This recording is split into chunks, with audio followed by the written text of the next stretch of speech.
सुखी होने के चक्कर में जो पूरी उम्र दुखी रहता है वो है इंसान। हम दूसरों की खूबियों को ढूंढते हैं, खुद की खूबियों को कभी निखारने की कोशिश नहीं करते। मैं ऐसी ही छोटी सी कहानी लेकर आई हूँ आपके सामने। हम सभी के जीवन में सफलता की कहानियों का एक महत्वपूर्ण प्रेरणा स्रोत होती है। ये हमें सिखाती है, चाहे हमें कितनी भी मुश्किलें क्यों न हों, अगर हम में आत्मविश्वास, धैर्य और मेहनत का गुण है तो हम अपने लक्ष्य को जरूर प्राप्त कर सकते हैं। बहुत पुराने समय की बात है। एक शहर में एक राजा राज करता था। उसे दो बाज के दो बच्चे मिले जो बहुत ही अच्छे नस्ल के थे। राजा ने कभी इतने अच्छे नस्ल के बाज नहीं देखे थे। राजा उपहार में बहुत खुश हुआ और उसकी देख रेख के लिए एक बहुत ही अनुभवी ट्रेनर को रखने का फैसला किया। 2-3 महीने के बाद दोनों बच्चे काफ़ी बड़े हो गए और अब पहले से भी शानदार दिखने लगे थे। राजा ने दोनों बच्चों की देख रेख करने के लिए ट्रेनर से कहा, मैं उसकी ऊंची उड़ान देखना चाहता हूँ, आप उन्हें उड़ने का संकेत दें। उस आदमी ने उन्हें आकाश में उड़ने का संकेत दिया। इशारा मिलते ही दोनों बाज उड़ने लगे और देखते ही देखते एक बाज आसमान की ऊंचाइयों को छू रहा था और वहीं दूसरा बाज कुछ दूर उड़ने के बाद वापस लौटकर उसी डाल में बैठ गया जहां वह पहले बैठा करता था। यह देख राजा को बहुत गुस्सा आया और कुछ अजीब सा लगा। दोनों बाज के अलग अलग कारण जानने के लिए राजा उत्सुक हुआ। राजा ने ट्रेनर को बुलाया और पूछा, क्या बात है, जहां एक बाज इतनी अच्छी तरह से उड़ रहा है वहीं दूसरी बाज कोशिश भी नहीं कर रहा। उस ट्रेनर ने जवाब दिया, जी हाँ, इस बाज के साथ शुरू से ही यह प्रॉब्लम है, वह शाखा को छोड़ ही नहीं पाता। दोनों बाज राजा के दिल की बात बहुत करीब थे।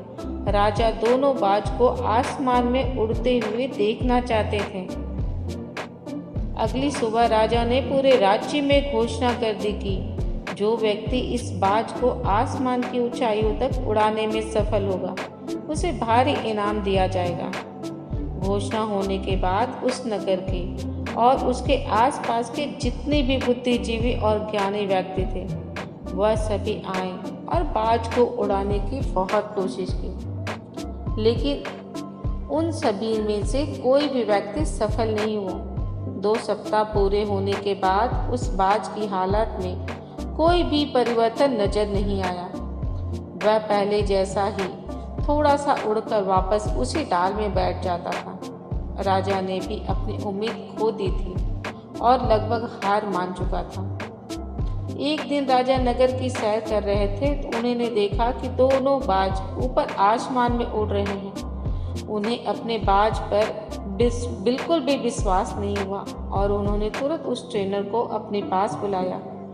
ट्रेनर ने राजा के पास पहुंचते ही सबसे पहले कहा कि एक आदमी दूसरे बाज को आसमान में उड़ाने में सफल हो गया। राजा बहुत प्रसन्न हुआ। ट्रेनर ने उस व्यक्ति को बुलाने के लिए कहा जिसने उस बाज को उड़ाया था। अगले दिन उस आदमी को राजा के पास लाया गया। राजा ने वादा किया था कि जो भी इस बाज को आसमान में उड़ाने में सफल होगा उसे भारी इनाम दिया जाएगा। बातचीत के दौरान राजा को पता चला कि वह आदमी बुद्धिजीवी इंसान नहीं बल्कि एक साधारण सा किसान है। राजा ने उस किसान से पूछा कि तुमने यह कैसे किया? उसने जवाब दिया, मैं तो सिर्फ डाल काटता हूँ। जो डाल बाज को बहुत प्यारी थी मैंने उसे काट दिया।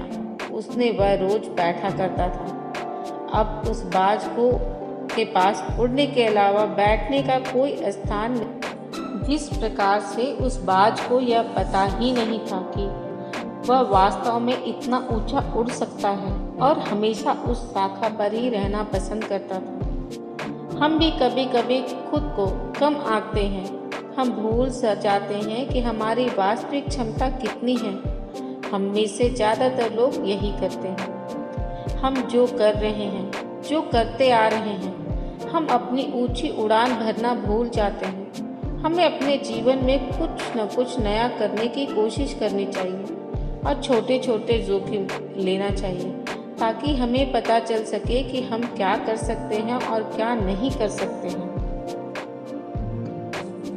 दोस्तों, हमें उम्मीद है कि इस तरह की सक्सेसफुल स्टोरीज आपको अच्छी लगी होंगी। ऐसी ही और प्रेरणादायक कहानियाँ पढ़ने और सुनने के लिए हमारे ब्लॉग से जुड़े रहें और हमारी कहानी को दोस्तों तक जरूर शेयर करें। अपना भी ख्याल रखें, अपनों का भी ख्याल रखें।